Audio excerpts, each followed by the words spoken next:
ലക്ഷങ്ങൾ എണ്ണി കൊടുത്താ എന്തര്? അണ്ണന്മാർ രണ്ടും നല്ല ജാഗ ജില്ലികളല്ലേ? എന്തൊക്കെയായാലും 5 ലക്ഷം എന്നൊക്കെ പറഞ്ഞ് ഇത്തിരി കൂടിപ്പോയി. എത്രക്കാലും കാളാണല്ലേ? പാഴത്രം പറയാടേ.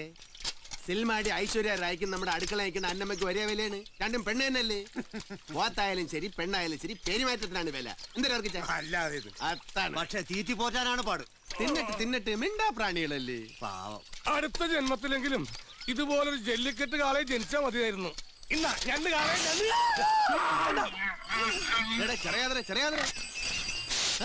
നല്ല അനുസരണം. എന്തൊരു കാളക്ക് ഭ്രാന്തായി കേട്ടിട്ടില്ലേ? ഭ്രാന്തി പശു.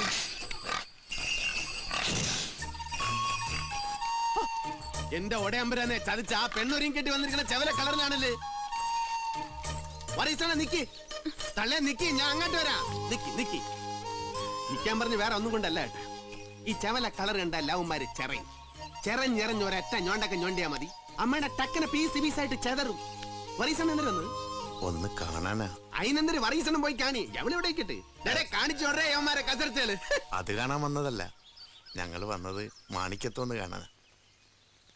അമ്മ പറഞ്ഞയച്ചിട്ടാ വന്നത്. ഒന്ന് കാണണമെന്ന് പറയുന്നുണ്ട്. പണ്ട് അങ്ങനെയൊക്കെ ഉണ്ടായി. ഞാൻ പറഞ്ഞിട്ട് അന്ന് അമ്മ. അതിന്റെ പേര് ഈ കാല് ഞാൻ പിടിച്ചോളാം.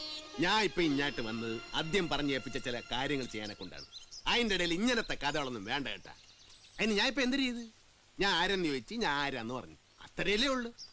വരീസണം പോയി കാര്യങ്ങളൊക്കെ അതിന്റെ മുറയ്ക്ക് നടക്കട്ടെ.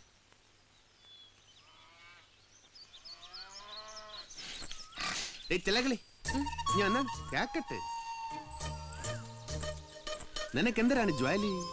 ഞാൻ ആ പൂ മാർക്കറ്റില് പൂ കച്ചവടം. അല്ല അടക്കണ്. പൂ മാർക്കറ്റിൽ പിന്നെ ആരെങ്കിലും പോയി മീൻ കച്ചവടം ചെയ്യോ?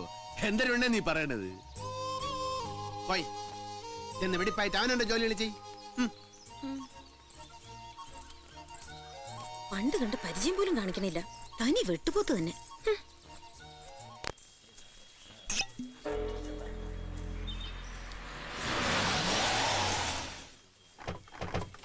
എന്റെ സെൽവ, ഇത് ഡേ ടൈമാ.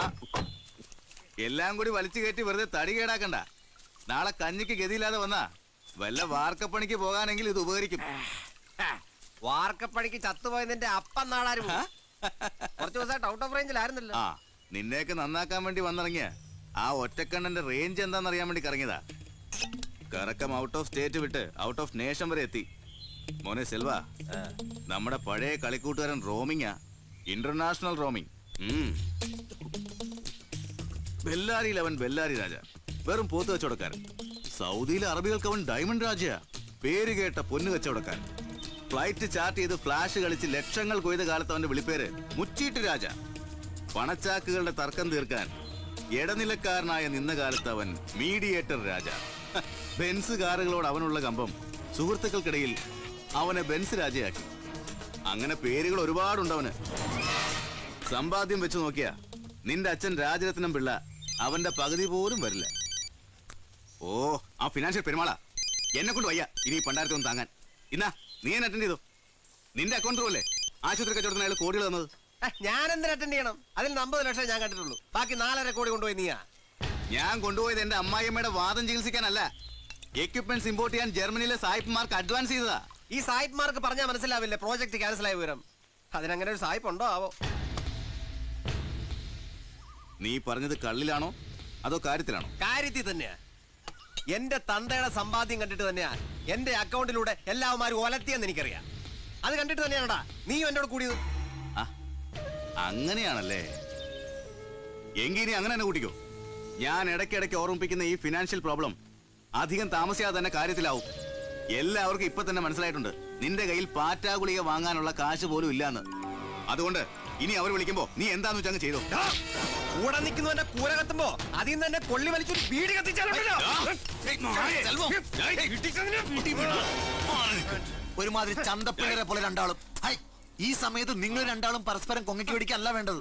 ഇതിനെല്ലാം കാരണക്കാരൻ അവനൊരുത്തരാ, ആ മാണിക്യം. അവനെ ഒതുക്കാൻ വേണ്ടി കാശ് വാങ്ങി ഇറങ്ങി പുറപ്പെട്ടിട്ട് തല്ലും മേടിച്ച് തിരിച്ചു വന്നല്ല വേറെ ഗുണമൊന്നും ഉണ്ടായിട്ടില്ല. ആ, അത് ശരി. ഇപ്പൊ എന്റെ അഞ്ചത്തേക്കായല്ലേ? ഇനിയിപ്പോ എന്താന്ന് വെച്ചാൽ നിങ്ങൾ രണ്ടുകൂടി അയക്കും. പക്ഷെ ആ ഒരു തല്ലിന്റെ ഗുണം കൊണ്ടാ അതുവരെ ബെല്ലാരി രാജ ആയിരുന്നവൻ ഇപ്പൊ രാജമാണിക്കായത്. അത് മറക്കണ്ട. ഈ സർക്കിൾ ഇൻസ്പെക്ടർ തല്ലിയെന്നുള്ള ഒറ്റ കേസ് മതി എനിക്ക് അവനെ പൊക്കാൻ. ഇനി അത് ചെയ്തു കഴിഞ്ഞിട്ടേ നമ്മൾ തമ്മിൽ കാണുന്നുള്ളൂ.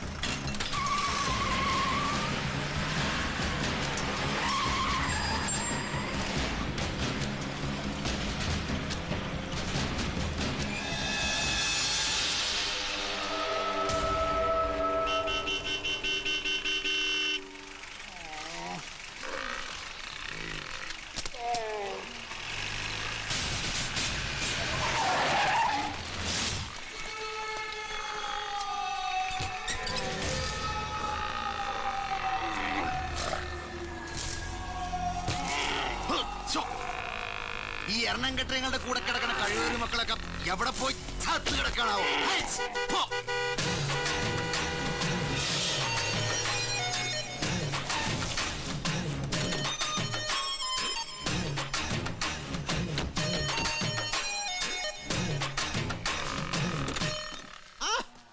അക്രമം സാറേ, വണക്കം. പുതിയ കൊട്ടേഷനും കൊണ്ട് ഇറങ്ങിയിരിക്കുകയാണല്ലേ. എന്നിട്ട് എന്തിനു പറ്റി?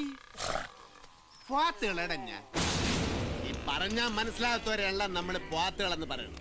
ഉദാഹരണത്തിന് സാർ. പക്ഷേ ഇവരങ്ങനെയല്ല ഏട്ടാ, നല്ല ചെല്ലുവിളിയുള്ള എണ്ണമാണ്. മാണിക്കത്തിന്റെ പോത്തുകളാണ്. പറഞ്ഞടുത്ത് തന്നെ. ഏതോ ഒരു കോപ്പിലെ മന്ത്രി നിന്റെ അണ്ടർവെയറിന്റെ പോകലുണ്ടെന്ന് കരുതി ഇമ്മാതിരി കന്നുകാലി ഷൈനിങ് എന്റെ അടുത്ത് കാണിക്കാൻ വന്നാണല്ലോ. പൊക്കി എടുത്തുകൊണ്ടുപോയി മുക്കാലി കെട്ടി മുള്ളിക്കും ഞാൻ. തള്ളേ കൊള്ള പുള്ളി തന്നെ. ഇത്രയും തോന്നെ നാക്കാലിലുള്ളപ്പോ പിന്നെ എന്തരനും വച്ചു മുള്ളിക്കാനായിട്ടൊരു മുക്കാലി. എന്തരായാലും മുട്ടി വന്നേല്ലേ. അതുകൊണ്ട് രായുട്ട, നീ നമ്മുടെ സാറിനെ നല്ല മുറ്റനായിട്ടൊന്ന് മുള്ളിച്ചു വരി. പെടിപ്പീരടേ ചെല്ലി.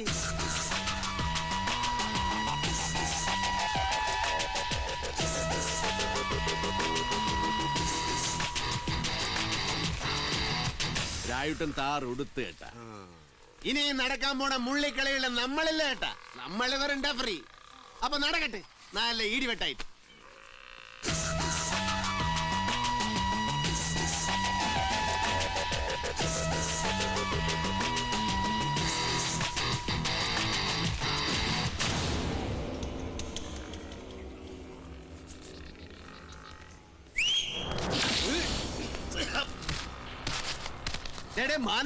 മാനം കെടുത്താടേ. ഏട്ടാ, don't worry, I will manage it. ഓ തന്നെ മാനേരൊക്കെ നീ എന്നെ പോയി അടി പിടിക്ക്.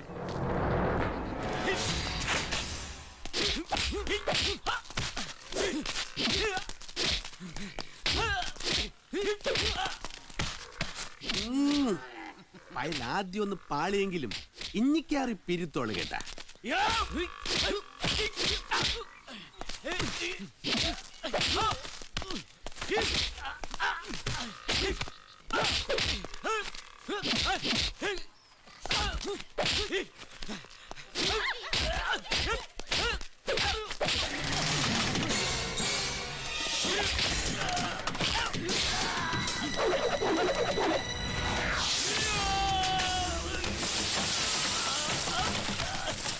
ചെല്ലക്കിളിക്ക് എന്തരടി ഒരു വിളർച്ച. പിന്നെ ചെന പിടിച്ച കള്ളേ. ഇത് അത് തന്നെ. ഇക്കാര്യത്തിൽ എവളും പുലി തന്നെ ഏട്ടാ.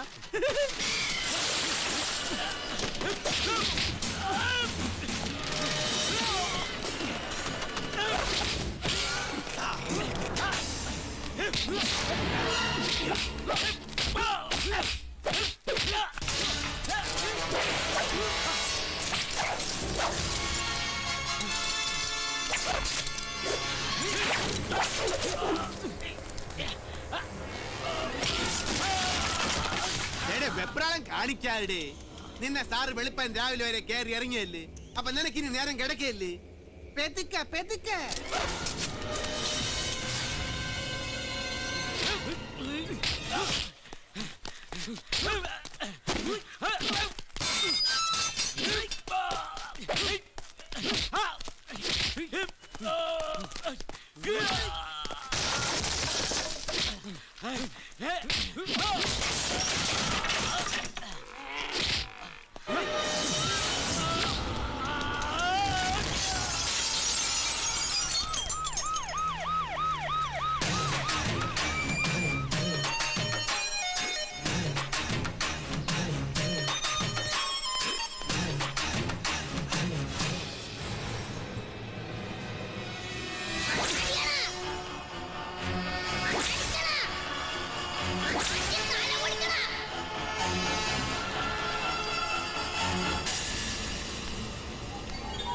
ആരിത്?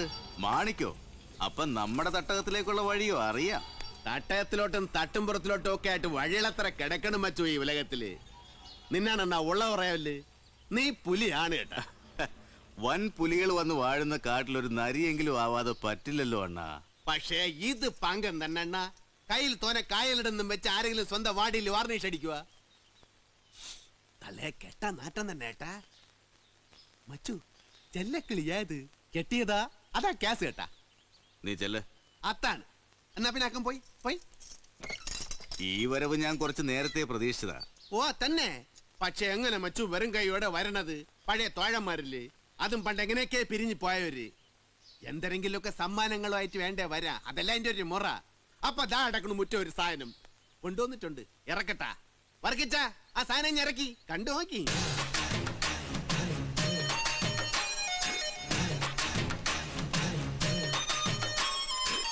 ഈ ടീമേശ്വരോട്ട് വെച്ചാണി.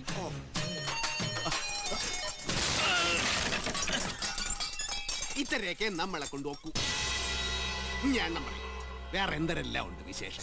എനിക്ക് പ്രത്യേകിച്ച് വിശേഷങ്ങളൊന്നുമില്ല. വിശേഷങ്ങളൊക്കെ നിനക്കല്ലേ. അതുകൊണ്ടായിരിക്കും അണ്ണ എന്റെ വിശേഷങ്ങളെല്ലാം അന്വേഷിച്ച് നടക്കണത്. നീ ഞാരെന്നറിയാൻ വേണ്ടി വിമാനയാത്രയൊക്കെ നടത്തിയല്ലേ? എന്തരായാലും അണ്ണന്റെ നകളി പിത്തരക്കായ സ്ഥിതിക്ക് കാര്യങ്ങൾ കലിപ്പില്ലാതെ പറയുക. കൊച്ചിലെ കൂടെ കളിക്കുന്ന പ്രായത്തിൽ തുടങ്ങിയാണ് നീ ആ ചെറുക്കനെ മൂപ്പിക്കാൻ വേണ്ടിയുള്ള വിസിലടി. വയസ്സുകളൊക്കെ തോനായില്ലേ? ഇനിയെങ്കിലും ഈ തറ വേലകളൊക്കെ നിർത്തി അവനെ എന്റെ ജോലികൾ ചെയ്ത് ജീവിക്കാൻ നോക്കടേ. ഞാൻ വിസിലടിക്കും, കൈയടിക്കും. എന്നോട് കളിക്കാൻ വന്നാൽ ചിലപ്പോ കരണക്കുറ്റിക്ക് അടിക്കും. അതെന്റെ സ്പോർട്സ്മാൻ സ്പിരിറ്റ്. ഞാൻ എന്ത് ചെയ്യണമെന്ന് എനിക്കറിയാം. നീ എന്തൊക്കെയാണ് ചെയ്യാൻ പോണെന്ന് അറിഞ്ഞുകൊണ്ട് തന്നെയാണ് ഞാൻ ഇങ്ങോട്ട് വന്നത്. താണ്ടേ ഇത് നമ്മളെ ലാസ്റ്റിലത്തെ അഭിമുഖ സംഭാഷണമാണ് കേട്ടാ.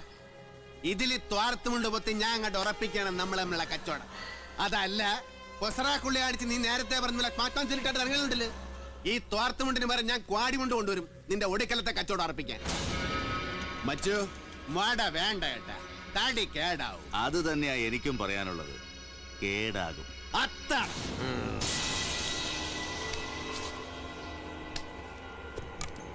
വർഗിച്ച യവം പുലിയാണ് കേട്ടാ. നമ്മൾ ഒരു വരവൂടെ വരേണ്ടി വരും.